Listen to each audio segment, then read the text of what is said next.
ടിൻഡഗൽ കാസിലിൻ്റെ part 1 video എല്ലാവരും കണ്ടെന്ന് വിശ്വസിക്കുന്നു. അപ്പോൾ ഇത് പാർട്ട് 2 ആണ്. നമ്മളപ്പോൾ ഫുട് ബ്രിഡ്ജും സ്റ്റെപ്പും മലയൊക്കെ കയറി ടിൻഡഗൽ കാസിലിൻ്റെ ടോപ്പിലെത്തിയായിരുന്നല്ലേ. നമ്മളിനി പോകുന്നത് എക്സിബിഷനും ബീച്ചും കാണാൻ വേണ്ടിയിട്ടാണ്. അവിടെയും സ്റ്റെപ്പാണ് കേട്ടോ. കണ്ടോ, ഈ സ്റ്റെപ്പ് ഒന്ന് നോക്കി, ഭയങ്കര കുഞ്ഞു സ്റ്റെപ്പാണ്. പിന്നെ ഭയങ്കര തിരക്കുമായിരുന്നു കേട്ടോ. അപ്പോൾ ഇങ്ങനെ ഇറങ്ങുന്ന സമയത്ത് കുറേ പേര് ഇടയ്ക്ക് വെച്ച് ഫോട്ടോയും വീഡിയോ ഒക്കെ എടുക്കുന്നുണ്ട്. പിന്നെ നമുക്ക് വേഗമൊന്നും ഇറങ്ങാൻ പറ്റില്ല, ശ്രദ്ധിച്ച് പതിയെയാണ് ഇറങ്ങുന്നത്. കണ്ട് എത്രത്തോളം അതൊന്ന് ഇടുങ്ങിയതാണെന്ന് ശരിക്കും വീഡിയോ നോക്കുമ്പോൾ മനസ്സിലാവും. ഇനി ഈ സ്റ്റെപ്പ് ഇറങ്ങി നമ്മൾ നേരെ ചെല്ലുമ്പോൾ കാണുന്നത് നല്ലൊരു അടിപൊളി ബീച്ചാണ്. കുറേ പേര് അവിടെ കുളിക്കുന്നുണ്ട്. പിന്നെ ഞങ്ങൾ എന്തായാലും അങ്ങടേക്ക് പോകാൻ പോയില്ല. കാരണം ഈ സ്റ്റെപ്സ് തന്നെ നോക്കി എത്രത്തോളം അകലെയാണ് ആ ഒരു ബീച്ചെന്ന്.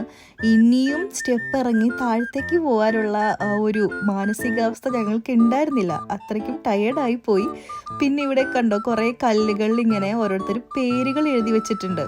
ഇവിടെ വന്നിട്ടുള്ള ഡേറ്റും അതുപോലെ കപ്പിൾസിൻ്റെ പേരുകളും അങ്ങനെ ഒരുപാട് ഉണ്ടായിരുന്നു. അപ്പോൾ അതും ഞങ്ങളൊന്ന് വെറുതെ ഒന്ന് ട്രൈ ചെയ്തു. അത് നല്ല ബുദ്ധിമുട്ടാണ് കേട്ടോ ഇങ്ങനെ എഴുതാനായിട്ട്. പിന്നെ അത് കഴിഞ്ഞ് നമ്മൾ ചെന്നത് എക്സിബിഷൻ കാണാനാണ്. ഇവിടുത്തെ എക്സിബിഷൻ്റെ മെയിൻ അട്രാക്ഷൻ ഈ പുരാവസ്തു ഗവേഷണത്തിൽ കണ്ടെടുത്തിട്ടുള്ള പാത്രങ്ങളും നാണയങ്ങളൊക്കെ ഉണ്ട്. ഇനി ഈ കാണുന്നതാണ് ടിൻഡഗൽ കാസിലെ എക്സിബിഷൻ്റെ മെയിൻ അട്രാക്ഷൻ. ഇത് 3D ഭൂപ്രദേശ മാതൃകയാണ്.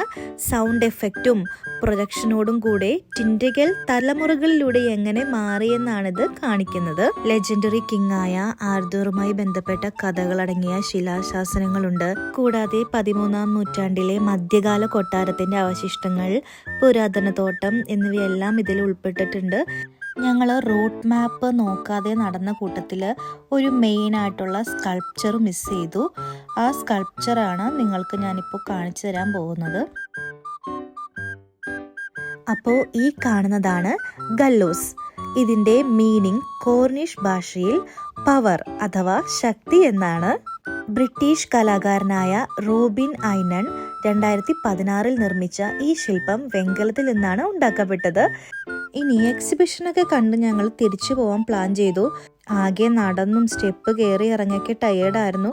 പിന്നെ ഞാൻ കഴിഞ്ഞ വീഡിയോയിൽ പറഞ്ഞിട്ടുണ്ടായിരുന്നു ഞങ്ങൾ കുറച്ച് സ്പോട്ടുകൾ മിസ് ചെയ്തെന്ന്. അതൊക്കെ വേണമെങ്കിൽ തിരിച്ചു പോയി കാണാമായിരുന്നു, പക്ഷെ അതിനൊന്നും വയ്യായിരുന്നു, അത്രയും ടയേർഡായിപ്പോയി. അപ്പോൾ എക്സിബിഷനൊക്കെ കണ്ട് പതിയെ അവിടെ നിന്ന് ഇറങ്ങി. അങ്ങനെ അവിടെ നിന്നും ഇറങ്ങി ഞങ്ങൾ തിരിച്ച് നടക്കുമ്പോഴാണ് ഒരു ഐസ്ക്രീം പാർലർ കണ്ടത്. അപ്പോൾ അവിടെ നിന്ന് നമ്മൾ സ്പെഷ്യലായിട്ടുള്ള കോർണിഷ് ഐസ്ക്രീം ട്രൈ ചെയ്തു. ഇനി നമ്മൾ നെക്സ്റ്റ് പോകാൻ പോകുന്നത് ലാൻഡ് സെൻറ്റിലേക്കാണ്. അപ്പോൾ അതിൻ്റെ വിശേഷങ്ങൾക്കായി സ്റ്റേ ട്യൂൺഡ്.